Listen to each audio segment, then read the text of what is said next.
ಓಂ ಶ್ರೀ ಗುರು ಬಸವಲಿಂಗಾಯ ನಮಃ. ಎಲ್ಲರಿಗೂ ಶರಣಾರ್ಥಿಗಳು. ನಾವು ಪ್ರತಿದಿನವೂ ಸಹ ಬೇರೆಯವ್ರ ಹತ್ರ ಹೇಳ್ಕೊಳ್ತಾ ಇರ್ತೇವೆ, ನಮಗೆ ಇಷ್ಟೊಂದು ಕಷ್ಟ ಇದೆ, ಪರಮಾತ್ಮನಿಗೆ ಕರುಣೆನೇ ಇಲ್ಲ ಅಂತಂದೇಳಿ ಹೇಳ್ಕೊಳ್ತಾ ಇರ್ತೇವೆ. ಆದರೆ ನಾವು ಪರಮಾತ್ಮ ಈ ಮಾನವ ಜನ್ಮ ಕೊಟ್ಟಿದ್ದಾನಲ್ಲ, ನಾನು 84 ಲಕ್ಷ ಜೀವರಾಶಿಯಿಂದ ಹುಟ್ಟಿ ಬಂದು ಈಗ ನಾನು ಮಾನವ ಜನ್ಮ, ಶ್ರೇಷ್ಠವಾದ ಮಾನವ ಜನ್ಮ ಪಡೆದಿದ್ದೀನಿ. ಅಲ್ಲಿ ಪರಮಾತ್ಮನ ಶಿವಜ್ಞಾನವನ್ನು ಕೊಟ್ಟಿದ್ದಾನೆ, ಅದನ್ನು ಉಪಯೋಗಿಸ್ಕೊಳ್ಳಲ್ಲ. ನಾವೇನು ಮಾಡ್ತೀವಿ, ಅಯ್ಯೋ ನಮಗೆ ಕಷ್ಟ ಕೊಟ್ಟಾನೆ ದೇವರು ಅಂತ ದೇವ್ರನ್ನ ಬೈತಾ ಇರ್ತೀವಿ. ಅದಕ್ಕೆ ಕಷ್ಟ ಬರುವುದಕ್ಕೆ ಕಾರಣ ಏನು ಅಂತ ಅಪ್ಪ ಬಸವಣ್ಣನವರು ಹೇಳ್ತಾ ಇದ್ದಾರೆ. ಭವಬಂಧನ ಭವಪಾಶವಾದ ಕಾರಣವೇನಯ್ಯ, ಹಿಂದಣ ಜನ್ಮದಲ್ಲಿ ಲಿಂಗವ ಮರದನಾಗಿ. ಇಲ್ಲಿ ಹೇಳ್ತಾರೆ, ನಮಗೆ ಕಷ್ಟ ಬರುವುದಕ್ಕೆ ಕಾರಣ ನಾವೇ. ಹಿಂದಿನ ಜನ್ಮದಲ್ಲಿ ನಾವು ಪರಮಾತ್ಮನನ್ನು ನೆನೆಯದ ಕಾರಣ, ಪೂಜಿಸದೇ ಇದ್ದ ಕಾರಣ, ಅರ್ಚನೆ ಪೂಜೆ ಏನು ಮಾಡಿಲ್ಲ. ಈಗ ಶಿವಜ್ಞಾನ ಬಂದಿದೆ, ಮಾನವ ಜನ್ಮ ಬಂದಿದೆ, ಇನ್ನೂ ಸಹ ನಾವು ಪೂಜೆ ಮಾಡ್ತಾ ಇಲ್ಲ ಅಂದರೆ ಮತ್ತೆ ನಾವು ಭವಚಕ್ರಕ್ಕೆ ಬೀಳ್ತೀವಿ. ಆದ್ದರಿಂದ ಅಪ್ಪ ಬಸವಣ್ಣನವರು ಹೇಳ್ತಾರೆ, ಮನವಿ ನಿನ್ನ ಪರಿವು ಮರೆತೆಯಲ್ಲ.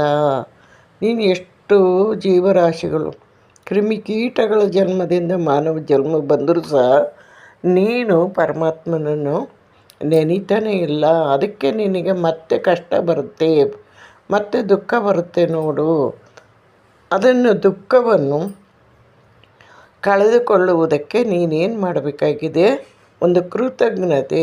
ಪರಮಾತ್ಮ ಏನು ಕೊಟ್ಟಿದ್ದಾನೆ, ಇಳೆ ನಿಮ್ಮ ದಾನ, ಬೆಳೆ ನಿಮ್ಮ ದಾನ, ಸುಳಿದು ಸೂಸುವ ಗಾಳಿ ನಿಮ್ಮ ದಾನ, ಎತ್ತು ನಿಮ್ಮ ದಾನ, ಬಿತ್ತು ನಿಮ್ಮ ದಾನ, ನಿಮ್ಮ ದಾನವನ್ನುಂಡು ಅನ್ಯರನ್ನು ಹೊಗಳುವ ಕುನ್ನಿಗಳಿಗೆ ನಿಂಬೆ ರಾಮನಾಥ ಅಂತ ಹೇಳ್ತೀವಿ. ನಾವು ಪರಮಾತ್ಮನನ್ನು ಇಷ್ಟೆಲ್ಲ ಇಡೀ ಮಾನವ ಜನ್ಮವನ್ನು ಕೊಟ್ಟು ನಮಗೆ ಗಾಳಿ ಬೆಳಕಲ್ಲಿ ಎಲ್ಲವನ್ನು ಕೊಟ್ಟರೂ ಸಹ ನಾವು ಒಂದು ಕೃತಜ್ಞತೆ ಅರ್ಪಿಸಲಿಲ್ಲ ಅಂದರೆ ಅದು ಏನಾಗುತ್ತೆ, ನಾವು ಮತ್ತೆ ಭವಚಕ್ರಕ್ಕೆ ಬೀಳ್ತೀವಿ. ಆದ್ದರಿಂದ ಪರಮಾತ್ಮನಿಗೆ ಥ್ಯಾಂಕ್ಸ್ ಅಂತ ಹೇಳಬೇಕು ಅಂದರೆ ಅದೇ ಪೂಜೆ, ಪ್ರಾರ್ಥನೆ, ಧ್ಯಾನ. ನಾವು ಪ್ರತಿದಿನವೂ ಸಹ ಅಂದಂದಿನ ಪಾಪವನ್ನು ನಾವು ಕಳ್ಕೋಬೇಕು. ಅಂದರೆ ಹಿಂದೆ ನಾವು ಕರ್ಮ ಮಾಡಿ ಬಂದಿರ್ತೇವೆ.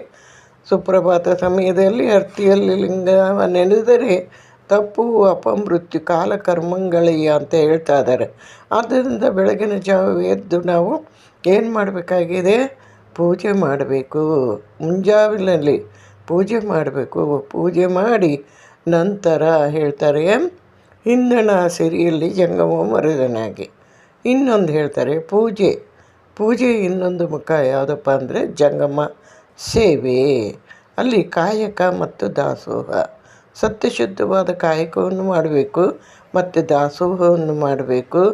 ಅಲ್ಲಿ ದಲಿತರಿಗೆ, ದೀನರಿಗೆ ಬಂದಂಥವರಿಗೆ ಅವರಿಗೆ ಒಂದು ಕಷ್ಟಕ್ಕೆ ನಾವು ಸ್ಪಂದಿಸಬೇಕು. ಆಗ ಮಾತ್ರ ಸಮಾಜ ಸೇವೆ. ಇನ್ನೊಂದು ಮುಖ ಲಿಂಗ ಪೂಜಿಸುವ ಅಣ್ಣಗಳಿರ ಜಂಗಮ ನೋಡಿರಿ ಅಂತ ಹೇಳ್ತಿದ್ದಾರೆ. ಆದ್ದರಿಂದ ಲಿಂಗ ಪೂಜೆಯೊಂದಿಗೆ ಜಂಗಮ ಸೇವೆಯನ್ನು ಮಾಡಿದರೆ ಮಾತ್ರ ಪರಿಪೂರ್ಣವಾದ ಈ ಮಾನವ ಜನ್ಮ ಬಂದಿದ್ದಕ್ಕೂ ಸಾರ್ಥಕ ಆಗುತ್ತೆ.